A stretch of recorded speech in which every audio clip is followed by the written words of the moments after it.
Welcome back to Tipslavanya YouTube channel.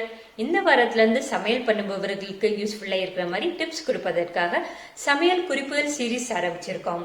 சேனலை subscribe பண்ணிக்கோங்க. கண்டிப்பா இது உங்களுக்கு யூஸ்ஃபுல்லா இருக்கும். இந்த சீரீஸின் முதல் வீடியோவாக சாம்பார் குறிப்புக்கான டிப்ஸ் பார்க்கலாம். வீடியோவை ஸ்கிப் பண்ணாம கடைசி வரைக்கும் பாருங்க. எங்கேயாவது பிடிச்சிருந்துச்சுன்னா ஒரு லைக்கை தட்டி விடுங்க. வாங்க வீடியோக்குள்ள போலாம்.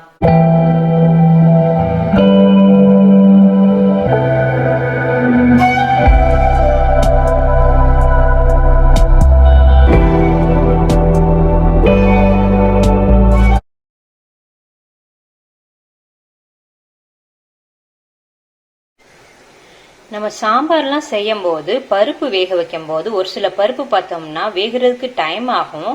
நம்ம அவசரத்துக்கு உடனே வேக வைக்கணும் அப்படின்னா என்ன பண்ணலாம்னா பருப்பை மிக்ஸி ஜாரில் போட்டு அரைச்சிடலாம்.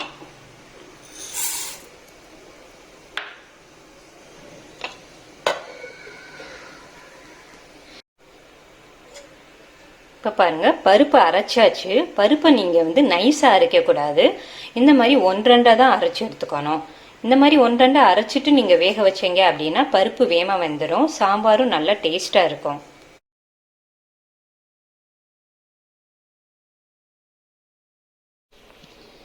இப்போ நம்ம சாம்பார் செய்யறதுக்கு பருப்பு எடுத்து வச்சிருக்கேன். பருப்பு நல்லா வாஷ் பண்ணி எடுத்து வச்சிருக்கேன். சாம்பார் செய்யும் போது அரிசி களைஞ்ச தண்ணியை ஊற்றி வேக வச்சோம் அப்படின்னா சாம்பார் நல்லா வரும். அரிசி களைஞ்ச தண்ணியை கீழே ஊற்றிடுங்க, அது அழுக்கா இருக்கும். அரிசி களைஞ்ச ரெண்டாவது தண்ணியை எடுத்து உங்களுக்கு எவ்வளோ அளவு வேணுமோ ஊற்றிட்டு மூடி வச்சு வேக வச்சிங்கன்னா சாம்பார் நல்ல டேஸ்டாக வரும்.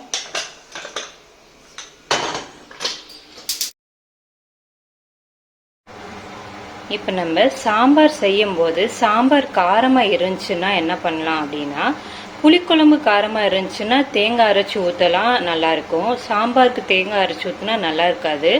சாம்பார் காரமாக இருந்துச்சுன்னா என்ன பண்ணலாம் அப்படின்னா, சாம்பாரில் எண்ணெயை ஊற்றி கொதிக்க விடலாம். எண்ணெயை ஊற்றி கொதிக்க வச்சோம் அப்படின்னா சாம்பாரில் இருக்கக்கூடிய காரம் போயிடும்.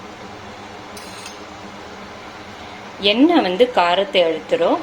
ஸோ சாம்பார் காரமாக இருந்துச்சுன்னா நீங்கள் எண்ணெயை ஊற்றி கொதிக்க வச்சிங்கன்னா சாம்பாரில் இருக்க காரம்லாம் போயிடும்.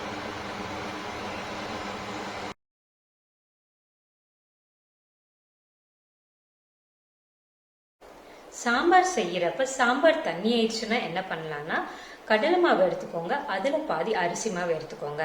சப்போஸ் கடலை மாவு 2 ஸ்பூன் எடுத்தீங்க அப்படின்னா 1 ஸ்பூன் அரிசி மாவு எடுத்துக்கோங்க. ரெண்டையும் சேர்த்து தண்ணியை ஊற்றி கரைச்சி வச்சுக்கோங்க. சாம்பார் நல்லா கொதிக்கிறப்ப இந்த கரைச்சி வச்சதை ஊற்றி கொதிக்க வச்சீங்க அப்படின்னா சாம்பார் கெட்டியா வந்துடும்.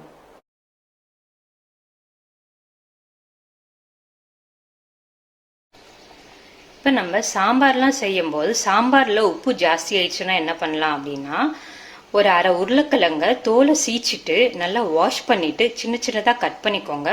கட் பண்ணிட்டு குழம்புல போட்டு கொதிக்க விடுங்க. குழம்பு நல்லா கொதிச்சதுக்கு அப்புறம் நீங்க டேஸ்ட் பண்ணி பாருங்க, குழம்புல உப்பு கைக்காது. இதே இது நீங்க புளிக்குழம்புல உப்பு கச்சாலும் இந்த மாதிரி உருளைக்கிழங்க கட் பண்ணிட்டு போட்டு கொதிக்க விடும்போது புளிக்குழம்புலையும் உப்பு கைக்காது.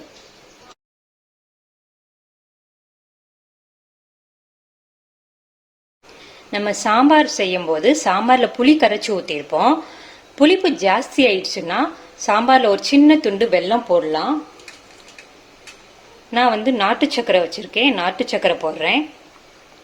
புளிப்பு ஜாஸ்தி ஆயிடுச்சுன்னா சின்ன வெல்லம் அல்லது நாட்டு சக்கரை போட்டீங்கன்னா புளிப்பு டேஸ்ட் தெரியாது.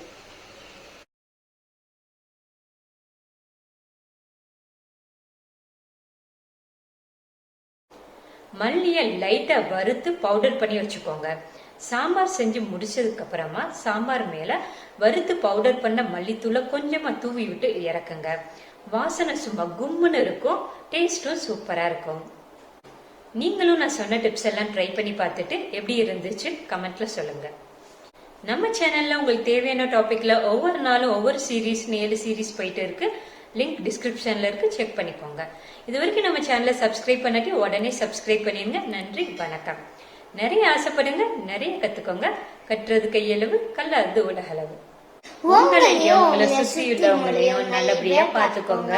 இந்த வீடியோ உங்களுக்கு பிடிச்சிருந்துச்சுன்னா லைக் பண்ணுங்க, ஷேர் பண்ணுங்க, சப்ஸ்கிரைப் பண்ணுங்க, மறக்காம பெல் ஐகானை கிளிக் பண்ணுங்க.